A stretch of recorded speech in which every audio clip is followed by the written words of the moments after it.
എല്ലാവരും ഇന്ന് പ്രണയത്തിന്റെ പിന്നാലെ പോകാത്ത ചെറുപ്പക്കാരാരാ? കോളേജിൽ പഠിക്കുന്ന എല്ലാ ചെറുപ്പക്കാർക്കും 1, 2, 3, 4, 10, 15 ലവേഴ്സ് ഉണ്ട്. നിങ്ങൾ പരിശോധിച്ചു നോക്കുക. ഇതൊക്കെ വെറുതെ പറയുന്നതാണോ? എന്തൊരു കഷ്ടമാണ്, എന്തൊരു ദുരന്തമാണ്, എന്തൊരു ദുരിതമാണ്. എല്ലാവരോടും പറയും, പൊന്നെ നീ എന്റെ കരള്, നിന്നെ അല്ലാതെ ഈ മനസ്സിനകത്ത് വേറൊരുത്തിയെ ഞാൻ കുടിയിരുത്തിയിട്ടേ ഇല്ല.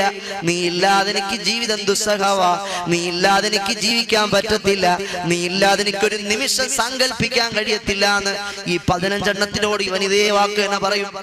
എന്ത് ചെയ്യാനാ? പാവങ്ങൾ പണ്ടാരങ്ങൾ വിശ്വസിച്ചു പോകും. എന്നിട്ടെല്ലാം ഹലാക്കാക്കിയിട്ട് അവസാനം പൊടി നീ ഡേറ്റ് എക്സ്പയർ ആയി പോയി, എനിക്കിനി വെറൈറ്റീസ് ആവശ്യം, എനിക്ക് വേറെ ഒരു ലൈനുണ്ട്, അവളുമായി ഞാൻ പ്രണയത്തിലായി പോയി, എന്റെ കല്യാണം ഫിക്സഡ് ആയി പോയി, അതുകൊണ്ട് നീയുമായിട്ട് എനിക്ക് പറ്റത്തില്ല. ഇത് കേൾക്കുമ്പോഴത്തേക്ക് എന്റെ പൊന്നാര ഹബീബേ, നിങ്ങളെ കാത്ത് ഞാൻ എത്രയും നാളിരുന്നു. ഗൾഫിലാണ് ഭർത്താവുള്ളത്.